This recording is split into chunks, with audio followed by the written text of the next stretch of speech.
उत्तराखंड में सरकार चाहे जिसकी रही हो, नरेंद्र सिंह नेगी का एक गीत समय समय पर जरूर बजा है।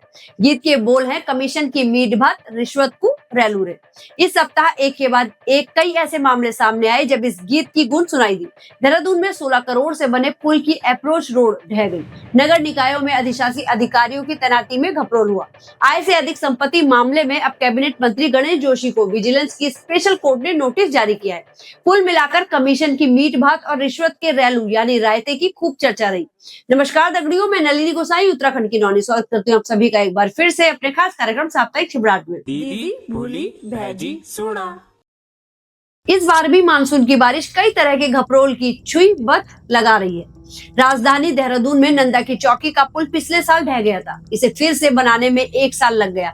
लागत भी अच्छी खासी आई, यानी 16 करोड़ रुपए। कुछ दिन पहले ही यह पुल शुरू किया गया था। अभी 16 दिन भी नहीं बीते थे कि इसकी अप्रोच रोड पर बने गहरे गड्ढे ने ढोल की पोल खोल दी। आनन फानन में इस गड्ढे को भरा गया और 12 घंटे बाद फिर से इस पर यातायात चलने लगा। अब लोक निर्माण विभाग का इस बात पर जोर है कि पुल नहीं टूटा है, इसकी अप्रोच रोड धंसी है। विभाग ने ठीकरा टॉस नदी के बहाव में हुए परिवर्तन के सिर पर फोड़ दिया है।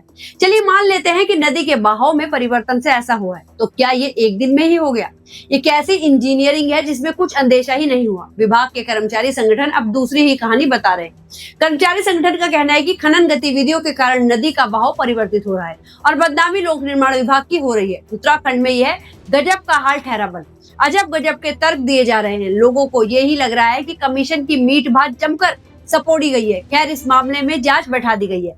अब जांच किस करवट बैठती है, ये देखने वाली बात होगी। उत्तराखंड के शहरी विकास विभाग में भी इस सप्ताह मनमाने तबादले की गूंज रही। प्रदेश के 34 स्थानीय निकायों में अधिशासी अधिकारियों की तैनाती की गई।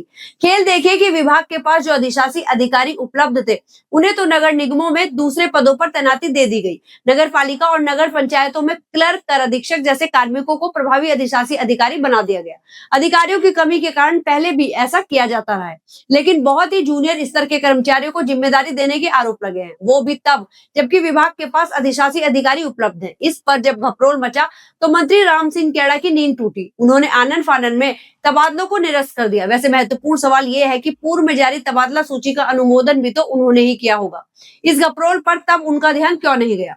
आय से अधिक संपत्ति के मामले में कैबिनेट मंत्री गणेश जोशी पहले ही हाई कोर्ट में घिरे हुए हैं। इस सप्ताह उनकी परेशानी थोड़ी और बढ़ गई। विजिलेंस की स्पेशल कोर्ट की ओर से उन्हें नोटिस जारी कर दिया गया। उन्हें 3 अगस्त को पेशी पर बुलाया गया है। पंकज कुमार छेत्री की ओर से दी गई शिकायत पर यह कार्रवाई की गई है। वैसे विजिलेंस की बात चली है तो इस सप्ताह एक अलग से घटनाक्रम ने भी सबका ध्यान अपनी ओर खींचा। सितारगंज तहसील में कार्रवाई को अंजाम देने गई विजिलेंस टीम को कर्मचारियों ने बंधक बना दिया। रिश्वत के आरोप में जिन 2 कर्मचारियों को विजिलेंस ने पकड़ा था, उन्हें छोड़ना पड़ा। पूरे 21 घंटे बाद विजिलेंस की टीम मुक्त हो पाई।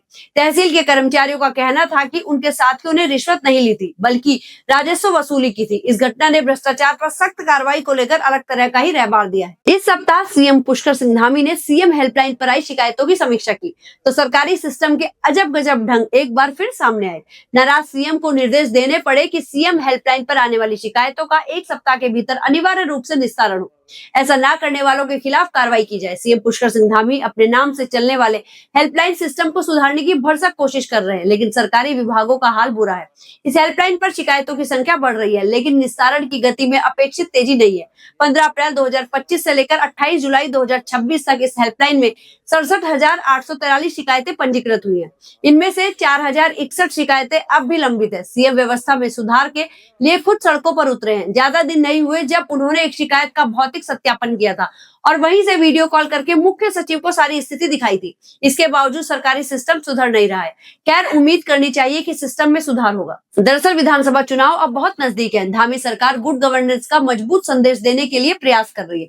भाजपा का संगठन भी सरकार के कामकाज को लेकर जनता के बीच अच्छा माहौल बनाना चाहता है। इस बीच भाजपा के प्रदेश अध्यक्ष महेंद्र भट्ट ने 4 साल का कार्यकाल पूरा कर लिया है। वे 15 अगस्त तक यदि इस पद पर टिके रहते हैं तो उनका कार्यकाल सबसे लंबा हो जाएगा। अभी तक सबसे लंबा कार्यकाल अजय भट्ट का है। भट्ट की कुर्सी हिलने की खबरें भी खूब तैर रही हैं। इस सप्ताह भाजपा के राष्ट्रीय संगठन महामंत्री BL संतोष भी उत्तराखंड में मौजूद रहे। उन्होंने चुनाव को लेकर संगठनात्मक समीक्षा की। उनकी मीटिंग के बाद ही प्रदेश भाजपा को नया अध्यक्ष मिलने की अटकलबाजी तेज हुई है।